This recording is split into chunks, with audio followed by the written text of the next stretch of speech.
Welcome to our deep dive into Marie Kondo's Spark Joy. It's not just about decluttering. No, it's about exploring, the deeper kind of like emotional and psychological aspects of tidying and like discovering how it can truly spark more joy, I think, in your life. And we're going beyond just the like how to and digging into, those unexpected insights from the book itself. Yeah, it's fascinating how Kondo approaches tidying as this journey of self-discovery. Yeah. Like she emphasizes confronting yourself, not just your stuff, which really sets the stage for a unique perspective on the whole process. I've always seen cleaning and tidying as basically the same thing, Mhm. but Kano makes this distinction that really shifted my thinking. She says cleaning is about confronting nature's mess, dust, dirt, the things that just appear. But tidying, she says, that's about taking responsibility for the clutter you create. That's kind of profound when you think about it. Absolutely. It's about taking ownership, I think, of your space and by extension your life. And that leads us to the heart of the KonMari method, the joy criterion. Okay, so the joy criterion. Keep only what sparks joy, thank, and let go of what doesn't. It sounds simple enough, but what about things that are purely practical? Like, I don't know my vacuum cleaner. It's not exactly sparking joy, but I need it. Yeah, that's a common question, and Kondo addresses it directly. She argues that if you truly need something, it will spark joy. Maybe not in a giddy, make you want to dance kind of way, but more of a deep appreciation, I think, for its functionality. Think of it as respecting the role it plays in your life. So finding joy, even in the mundane, I can get behind that. Mhm. But does that apply to everything? I mean, she has this anecdote about a blue dress that she almost got rid of. It wasn't practical for her lifestyle, but she kept it because she could wear it around the house. Isn't that a bit much? It might seem that way at first, but think about what she's really saying. It's about finding creative ways to bring joy back into your life, even if it's not in the way you originally intended. It challenges us to think outside the box and not limit ourselves to conventional notions of what's worth keeping. It's like she's saying, don't be afraid to find joy in unexpected places. Mm. So before we even start tossing things out, Kondo says we need to visualize our ideal lifestyle. And she says, don't hold back on your dreams. It's not just about a clean house. It's about creating a space that reflects the life you want to live. Exactly. And to really drive that point home, she suggests taking a clutter photo. It's like a shock treatment to confront your starting point, honestly. Then, once you've cleared the clutter, she even suggests incorporating color, maybe with flowers or plants, to brighten up your newly tidy space. I like that. It's not just about visual order. It's about engaging all your senses. It's creating a space that feels good on every level. Now, I remember Kondo mentioning something about things that spark joy soak up precious memories. What does she mean by that? This is where she delves into the deeper emotional aspect of tidying. She says those items become almost like vessels for our memories. Even after we let go of an object, the joy we experienced with it stays with us. It's a beautiful way of looking at impermanence, wouldn't you say? It makes you realize that our connection to things goes beyond just the physical object itself.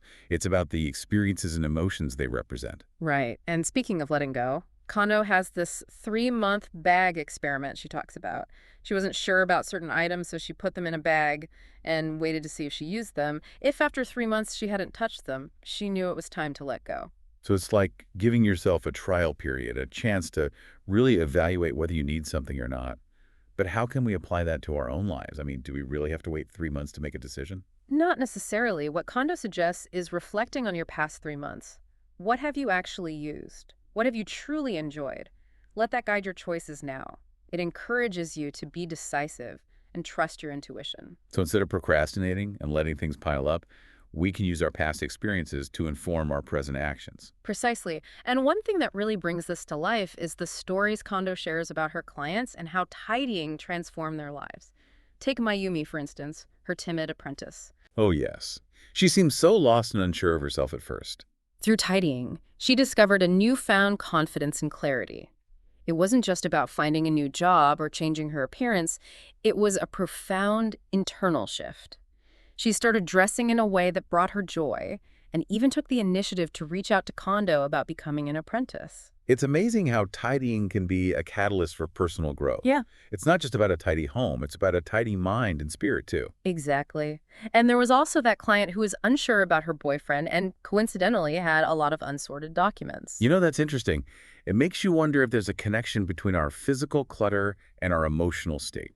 Conde observed that pattern among her clients. Often their clutter reflected their inner turmoil. Unsorted documents, for example, could symbolize a feeling of being overwhelmed or uncertain about the future. It's like our physical space becomes a mirror for our inner world. Precisely.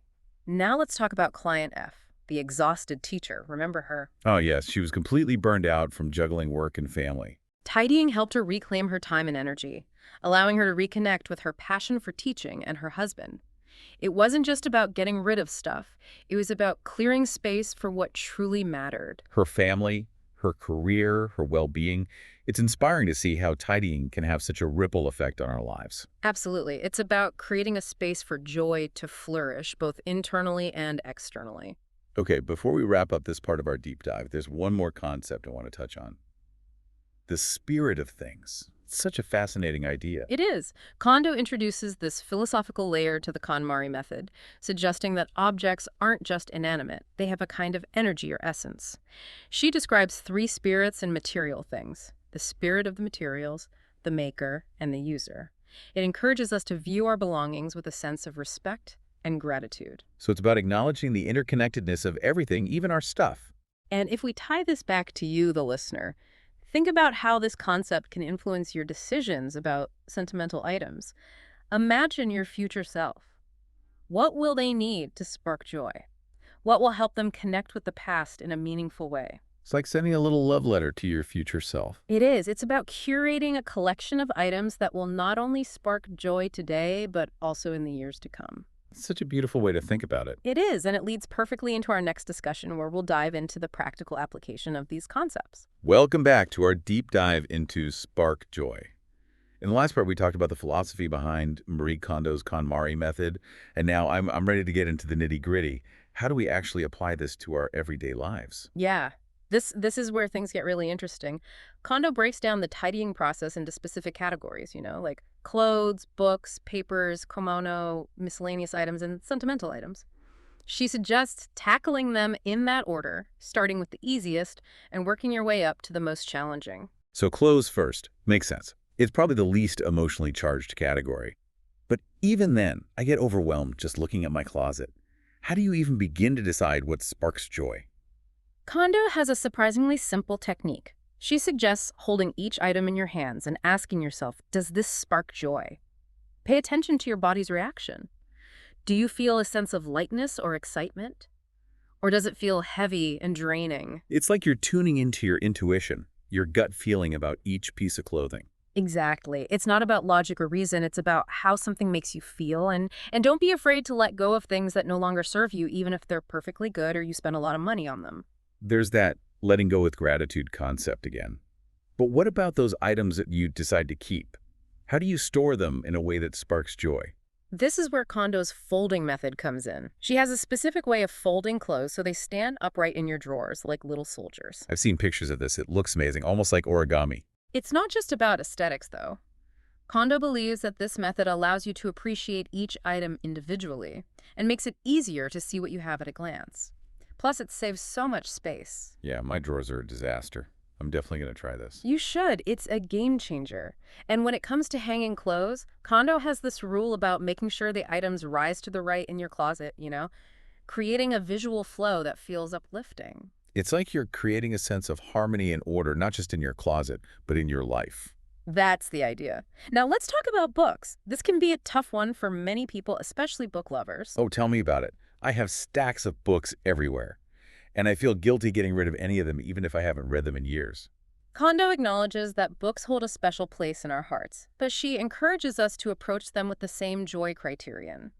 Hold each book in your hands and ask yourself if it sparks joy, if it doesn't thank it for its role in your life, and let it go.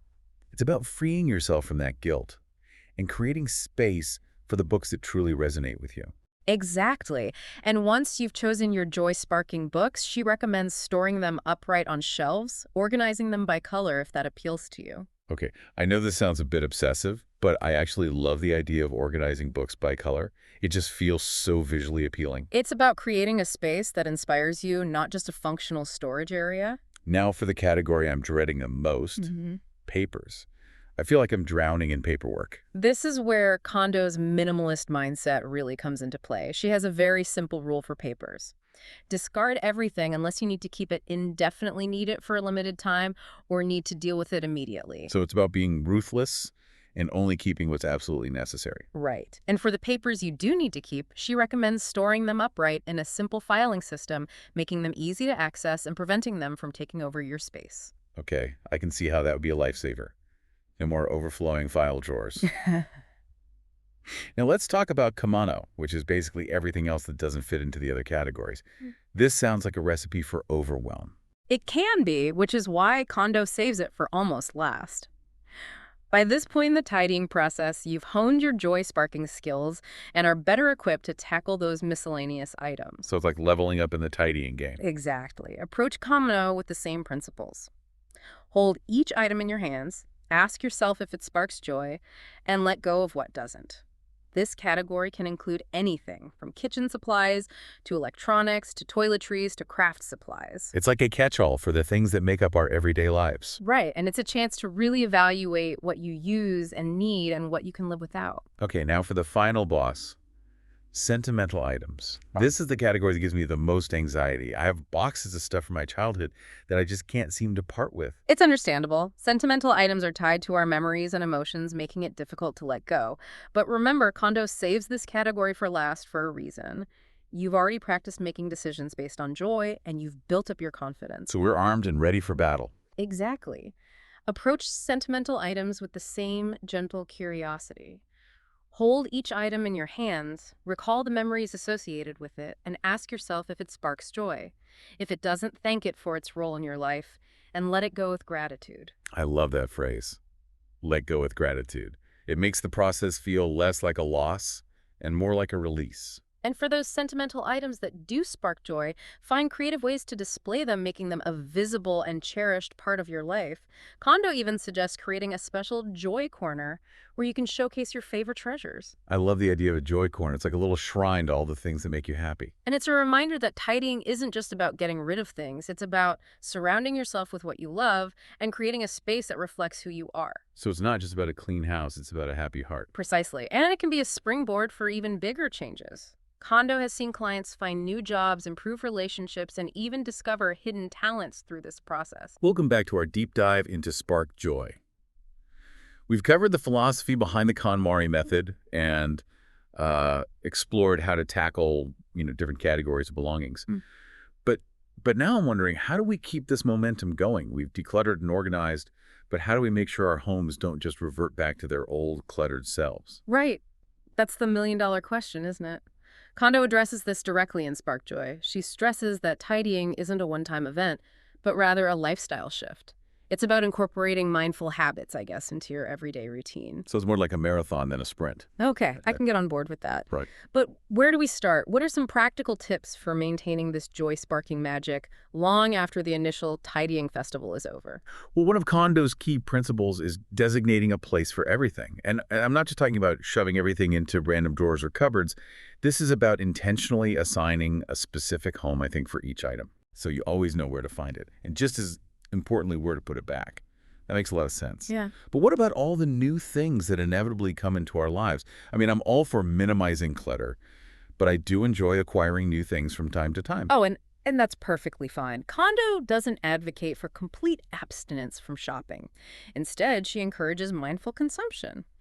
Before you bring something new into your home, pause and ask yourself those same joy-sparking questions. Do you truly need it? Does it align with your ideal lifestyle? And most importantly, does it spark joy? So it's about being intentional with our purchases and resisting those impulse buys, choosing quality over quantity. That really resonates with me. Now, I remember Kondō mentioning some interesting tips for storage. What were those again? Well, she believes that even storage solutions should spark joy. This means opting for boxes and containers that are visually appealing and organizing items in a way that is both practical and aesthetically pleasing. So no more shoving things into the back of the closet hoping no one will see. It's about creating a sense of beauty and order even in those hidden spaces. But let's be real for a second. Life gets messy sometimes. There are those crazy busy days when laundry piles up, dishes overflow, and clutter seems to magically appear out of thin air. How do we deal with those moments? Kondō acknowledges that life isn't always picture perfect. Her suggestion is to incorporate small tidying rituals into your daily routine. For example, taking a few minutes each evening to tidy up your living space before bed, or putting away clothes as soon as you take them off. I like that. Breaking down those overwhelming tasks into smaller, more manageable chunks. It's so much easier to stay on top of things when you don't let them pile up. Now, we've talked a lot about the practicalities of maintaining a tidy home, but what about maintaining that joy-sparking mindset? How do we make sure that feeling of lightness and intentionality extends beyond our physical space and into other areas of our lives? Kondo believes that the skills you learn through tidying are transferable to all areas of life. The ability to make decisions, to prioritize, to let go with gratitude, and to surround yourself with things that inspire you, these are all valuable life So it's skills. like tidying becomes a metaphor for living a more intentional life. Exactly. By applying the KonMari principles to our work, our relationships, our personal growth, we can create a life that is truly aligned with our values and brings us lasting joy. That's a powerful idea, and I think it's a beautiful way to sum up the essence of spark joy. It's not just about having a clean house. It's about cultivating a sense of joy and intentionality in every aspect of our lives. Couldn't have said it better myself. So as we wrap up this deep dive, I want to leave you, dear listener, with one final thought-provoking question. What one small area in your home could you tidy today to spark a little more joy? It could be as simple as clearing off your nightstand or organizing your desk drawer or even just folding your clothes the KonMari way. Take a moment to envision that space. Allow yourself to feel that sense of peace and joy that comes with creating a little more order in your world. And remember, tidying is a journey, not a destination. It's about making conscious choices that align with your values and bring more joy into your life one step at a time. So embrace the joy of tidying and let it light up your world.